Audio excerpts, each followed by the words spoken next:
आस्तथा स्मृतिगिरो यमचिन्त्य शक्तिं सृष्टिस्थितिप्रलयकारणमामनन्ति तं श्यामसुन्दरमविक्रियमात्ममूर्तिं सर्वेश्वरं प्रणतिमात्रवशं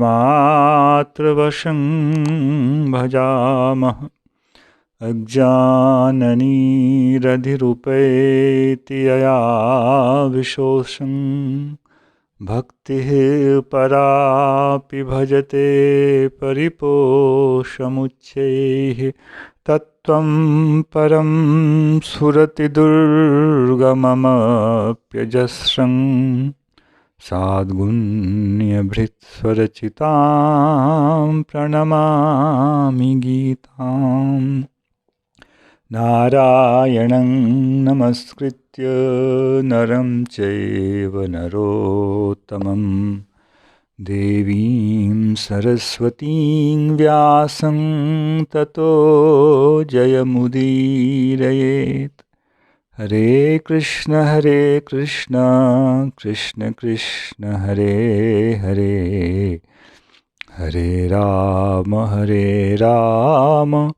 राम राम हरे हरे।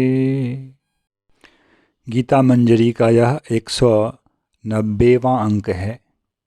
विगत अंक में श्लोक संख्या 5, 14 और 15 के अंतर्गत हम लोगों ने यह श्रवण किया कि जीवात्मा में एक स्वाभाविक कर्तृत्व है।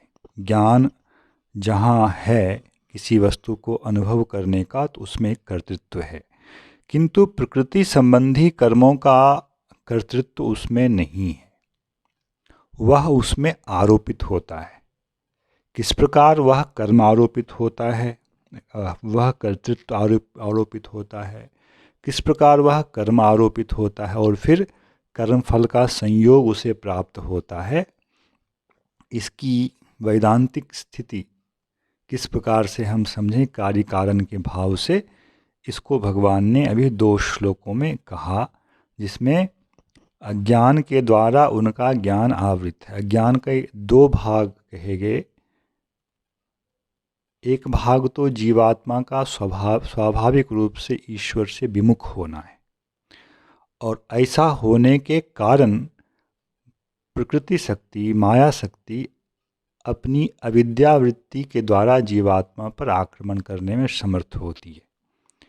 इसलिए ईश्वर को तो जीवात्मा नहीं ही जानता है, वह अपने विषय में भी मूढ़ हो जाता है कि मैं प्रकृति नहीं हूँ। वह अपने आप को प्रकृति ही समझने लगता है, मैं शरीर हूँ, ये हूँ, मनुष्य हूँ, स्त्री हूँ, पुरुष हूँ। इस प्रकार की उसकी भावना हो जाती है, और इसी को कहते हैं विमोहित होना। अज्ञानेन आवृतम ज्ञानम तेन मोह्यन्ति जन्तवः। अब भगवान आगे कह रहे हैं कि किस प्रकार जो पूरी प्रक्रिया बताई जा रही है, कर्मयोग कैसे काम करता है या ज्ञान योग कैसे काम करता है, उसका अगला स्टेप क्या है।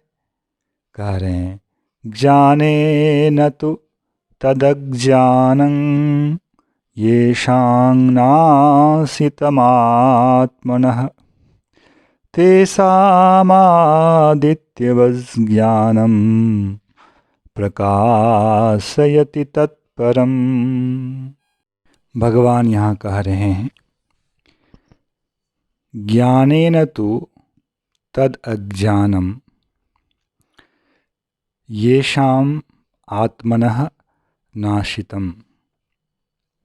अनंत जीवात्मा हैं, उन जीवात्माओं में से जिनका यह अज्ञान ज्ञान के द्वारा नाश कर दिया गया, जिन जीवात्माओं के स्वरूप में, हृदय में, चित्त में जो यह अज्ञान है, प्रज्ञा में जो यह अज्ञान है, अज्ञान का प्रभाव है, वह ज्ञान के द्वारा नाश कर दिया गया।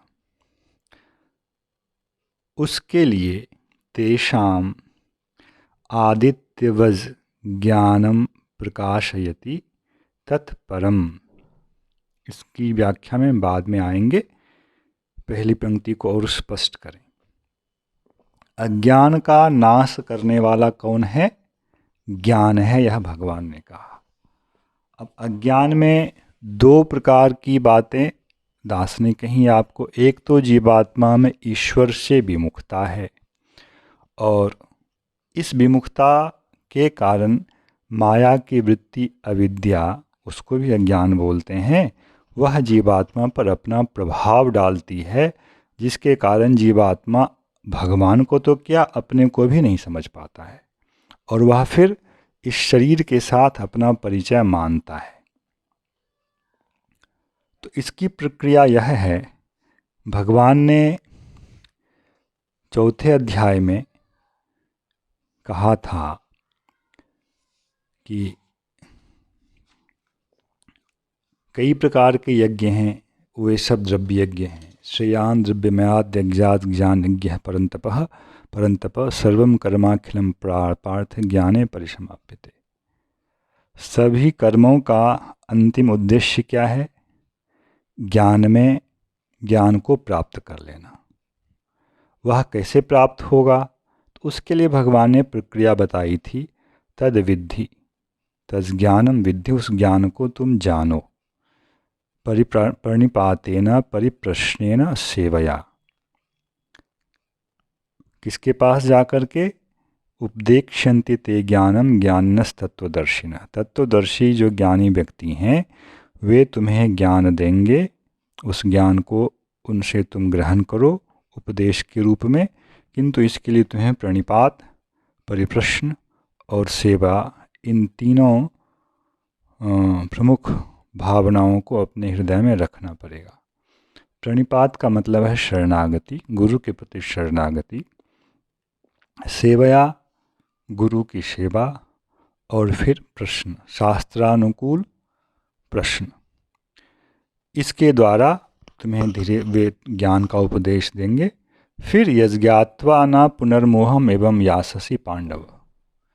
वे जो ज्ञान देंगे, पहले वे बौद्धिक ज्ञान देंगे, उसके बाद जब तुम उसके अनुरूप सदाचार करने लगोगे तो वह ज्ञान तुम्हें स्फुरित होगा, और फिर एवं मोहम न यास्यसि, इस प्रकार से तुम मोह को नहीं प्राप्त होगे।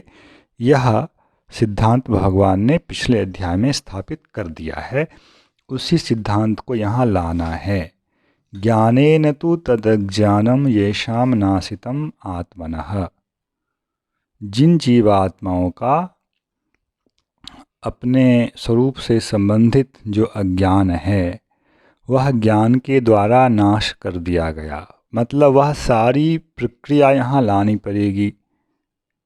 पहले किसी योग्य गुरु के पास, तत्वदर्शी गुरु के पास जाकर शरणागति ग्रहण करनी पड़ेगी, उनकी सेवा करनी पड़ेगी, फिर उनसे परिप्रश्न करना पड़ेगा, और वे जो उपदेश देंगे उसको ग्रहण। उपदेश में क्या होगा? पहले वे तत्व का उपदेश देते हैं, तम पदार्थ, त्वम पदार्थ, इदम पदार्थ, तत्पदार्थ। चीज़ों को युक्ति शास्त्र के अनुसार समझाते हैं, आपकी बुद्धि में बिठाते हैं, तो इससे आपकी बुद्धि पहले शुद्ध होती है। साध्य साधन के विषय में आपका कोई संशय नहीं रह जाता है, तब आप उसका आचरण करते हैं। जैसे भगवान क्रम से बोल रहे हैं, योगिनः कर्म कुर्वन्ति संगम त्यक्त्वा शुद्धये। उनको क्या होता है? उसके लिए कायेन मनसा बुद्धिया केवलैरिन्द्रियैरपि, शरीर से, मन से, बुद्धि से, केवल इंद्रियों से भी वह योगी कर्म करता है। उस समय यह कहने के लिए भूल गए। केवलै इंद्रिय का मतलब है, कई बार हम लोगों का तन वहाँ है, मन वहाँ नहीं है, कर्म हो रहा है, लोग बोलते हैं क्या इससे लाभ हो जाएगा? भगवान कहते हैं हाँ, लाभ होगा। पहले ही दिन मन वशीभूत हो जाए, यह संभव नहीं होता है। इसलिए कर्मेंद्रिय से भी, ज्ञानेंद्रिय तो और भी चंचल है, कर्मेंद्रिय से भी हम यदि लगे हुए हैं, वही है तन से लगना, तो भी धीरे धीरे धीरे धीरे उस प्रारंभिक यौगिक कर्म के फल के रूप में जो आपको प्रसाद प्राप्त होगा ईश्वर का, उसके द्वारा ज्ञानेंद्रियां भी संयत होंगी, उसके अंदर जो रजोगुण है वे भी दूर होंगे, फिर जो है उसके बाद मन भी संयत होगा, फिर हृदय भी शुद्ध होगा। इसको भगवान ने 2-3 शब्दों विशुद्धात्मा, विजितात्मा, जितेंद्रिय के रूप में पहले 5-7 में कहा है। तो इन सारी प्रक्रियाओं से होते होते जब विशुद्ध आत्मा हो जाता है तब उसके हृदय में ज्ञान प्रकाशित होता है। उसमें जो परमात्मा के स्वरूप का ज्ञान दिया गया था वह भी प्रकाशित होगा, प्रकृति के स्वरूप के संबंध में जो समझाया गया था वह भी प्रकाशित होगा, और जीवात्मा के अपने स्वरूप के संबंध में जो कहा गया था वह भी प्रकाशित होगा। तो तत् त्वम और इदम, तत् परमात्मा, त्वम जीवात्मा और इदम यह प्रकृति, इस तीनों से संबंधित जो शुद्ध स्थिति है वह जीवात्मा को प्रकाशित होने लगती है। इसी को भगवान यहाँ कह रहे हैं, तेषामादित्यवज्ञानम प्रकाशयति तत्परम। तत्परम, वह ज्ञान क्या करता है? सूर्य के समान कार्य करता है, सूर्य के समान। और जैसे सूर्य जो है अंधकार को मिटाकर देखने वाले की आँखों को भी प्रकाशित करता है, जो दृश्यमान वस्तु है उसको भी प्रकाशित करता है और अपने आप को भी प्रकाशित करता है, वैसे ही यह ज्ञान परमात्मा से प्राप्त होगा, उससे परमात्मा भी प्रकाशित होंगे, जीवात्मा का भी स्वरूप प्रकाशित होगा और प्रकृति का भी तत्व प्रकाशित होगा। तो यह जो ज्ञान है यह परमात्मा के स्वरूप में स्थित ज्ञान है, उसका एक अंश। सूर्य की सारी रश्मियाँ, उसका सारा प्रकाश हम लोग नहीं सह सकते हैं, उसका किंचित अंश, यही यदि प्रचंड हो जाए तो हम देख भी नहीं पाते हैं सूर्य के पास, वहाँ जा कर के देखना तो असंभव सा है। ऐसे ही परमात्मा तो अक्षय हैं, अनंत हैं, उनके ज्ञान की सीमा नहीं है, उनके तेज की सीमा नहीं है। विभूति योग में के बाद जब भगवान ने विश्वरूप दिखाया है तो वहाँ अर्जुन ने कहा है उसका एक अंश, हल्का सा अंश, जिससे हम अपने आप को समझ पाएँ, प्रकृति को समझ पाएँ और ईश्वर का आंशिक रूप से केवल अनुभव कर पाएँ, इतना ही भगवान ज्ञान प्रदान करते हैं। पर उसके लिए इस साधन की अपेक्षा है। तो तेषाम आदित्यवज् ज्ञानम प्रकाशयति तत्परम, जिन लोगों का अज्ञान नष्ट हो चुका है उनके लिए वह ज्ञान सूर्य की भांति तत्परम, उस परमात्मा को प्रकाशित कर देते हैं और साथ साथ जीवात्मा प्रकृति का भी प्रकाश हो जाता है, उनके स्वरूप का बोध हो जाता है, वह मोह नष्ट हो जाता है। यह भगवान ने इस श्लोक में कहा। पर कैसे प्राप्ति हो, हम मैंने पीछे के प्रसंग से सिद्ध किया। भगवान यहाँ इसको कह रहे हैं स्वतः इस प्रसंग में भी 5-17वें श्लोक में, तद्बुद्धयस्तदात्मानस्तन्निष्ठास्तत्परायणाः गच्छन्त्य पुनरावृत्तिं ज्ञाननिर्धूतकल्मषाः। ज्ञान निर्धूत कल्मषाः, ज्ञान के द्वारा जिनके दोषों, कल्मष का मतलब दोष, यहाँ दोष क्या है? अज्ञान। अज्ञान से संबंधित ही कर्म, कर्मफल इत्यादि कर्म बंधन सब कुछ है। ज्ञान के द्वारा निर्धूत, पूर्ण रूप से जिसको खंड खंड कर दिया जाता है, साफ कर दिया जाता है पापों का, जो ऐसे हो चुके हैं ज्ञान के द्वारा, जिनके सारे पाप नष्ट हो गए हैं। गच्छन्त्य पुनरावृत्तिम, वे फिर उस दशा को प्राप्त करते हैं जहाँ उसकी पुनरावृत्ति नहीं होती है। अन्यथा अब तक हम लोग मरते हैं, जन्मते हैं, मरते हैं, जन्मते हैं, यह संसार चक्र चलता आ रहा है। किंतु जिसे ज्ञान की प्राप्ति हो जाती है उसके लिए संसार में आवागमन का यह चक्र समाप्त हो जाता है। पर किसके लिए होता है? ज्ञान के द्वारा जिनके पाप अज्ञान का पूर्णतः नाश हो गया या अज्ञान जनित बाकी सब कुछ ध्वस्त हो चुका है। पर कैसे होगा? इसको पहली पंक्ति में भगवान ने कहा है, तद्बुद्धयः। पहली चीज है भगवान के प्रति बुद्धि होनी चाहिए। ईश विमुखता हमारा प्राथमिक दोष था, इसलिए ईश विमुखता दूर हो और ईश के प्रति सन्मुखता हमारी हो, परमात्मा के प्रति हमारी सन्मुखता हो, यह है तद्बुद्धि, भगवान में हमारी बुद्धि का होना। तद्बुद्धयः बहुवचन में है। जो लोग तद्बुद्धि वाले हो जाते हैं, परमात्मा में बुद्धि वाले हो जाते हैं, परमात्मा के प्रति सन्मुख हो जाते हैं। अभी सन्मुख कहाँ है? विषयों के प्रति हैं। हमें खाना है, सुंदर खाना है, सुंदर देखना है, सुंदर सुनना है, इसको कहते हैं उन्मुखता, विषय के प्रति उन्मुखता। इसको रोकना पड़ेगा। परमात्मा के प्रति हमें उन्मुख होना पड़ेगा। हर चीज़ में परमात्मा का दर्शन, परमात्मा के संबंध का भाव लाना पड़ेगा। तद्बुद्धयस्तदात्मानः। उसके बाद क्या होगा? आत्मा शब्द को यहाँ तन भी ले लें, इंद्री भी ले लें, मन भी ले लें, इनको उनमें नियुक्त करना पड़ेगा। तभी यह समझ में आएगा कि हाँ, यह जो है तद्बुद्धि वाला हो गया है। तन मन वचन धन जो कुछ भी है, यह उनको उनसे संबंधित करना पड़ेगा। यही है तदात्मानः। तन्निष्ठाः, यह जो पिछले श्लोक में कायेन मनसा बुद्ध्या केवल इंद्रियरपि यह कहा गया था, यह है तदात्मानः का भाव। तन मन बुद्धि इंद्रिय सब कुछ उनके लिए लगेगा। इसमें तो बुद्धि भी है ही। बुद्धि को यदि आप छोड़ दें तो कायेन मनसा केवल ही इंद्रिय है। इंद्रियों में भी ज्ञानेंद्रिय और कर्मेंद्रिय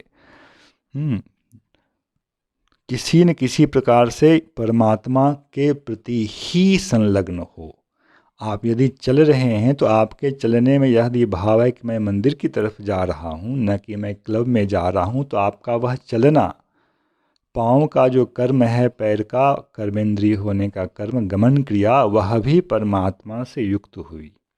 आँख यदि देखेगा तो वह भगवान के विग्रह को देखेगा, तो आँख का देखना क्रिया जो है आँख के द्वारा, वह भी परमात्मा से युक्त हो गई। यही है तदात्मानः। तन्निष्ठा। और ऐसा नहीं कि यह कभी कभी हो, इसमें अनवरत स्थित रहना पड़ेगा, तभी वह योगी है।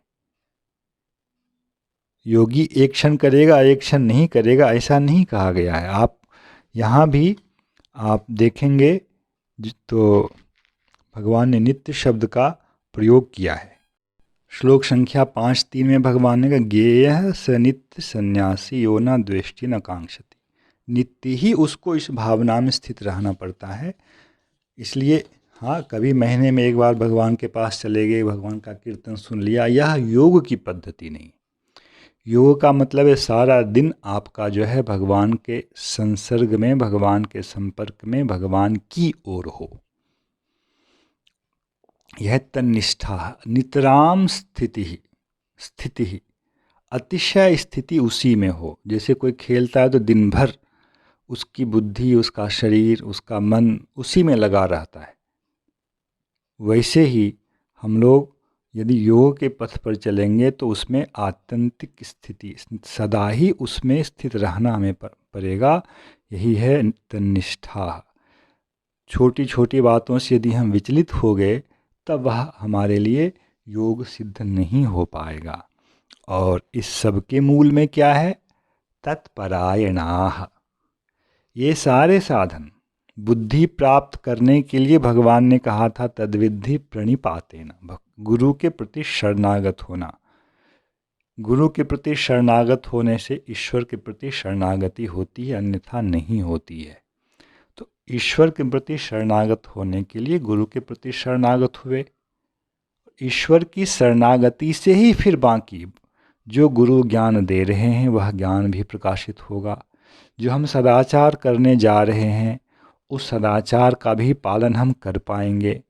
वह सदाचार अनवरत होता रहे, यह भी तभी संभव है जब ईश्वर की कृपा हो और कोई विचलन ना आए, प्रारब्ध कर्म वैसे दूर रहें। यह सब ईश्वर कृपा के सापेक्ष है।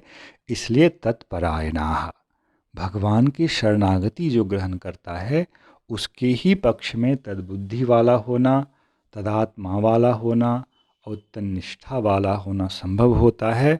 और ये लोग ही फिर भगवान की दया से उस ज्ञान को प्राप्त करते हैं जो आकर के इसके सारे कल्मशों का खंडन कर देता है, समाप्त को दूर कर देता है। फिर जैसे सूर्य स्वयं को प्रकाशित करता है, जीवात्मा की आँखों को प्रकाशित करता है और फिर दर्शनीय वस्तु को प्रकाशित करता है, वैसे ही वह ज्ञान सारे तत्वों को प्रकाशित कर देता है। जय श्री कृष्ण। हरे कृष्ण कृष्ण कृष्ण हरे हरे, हरे राम राम राम हरे हरे।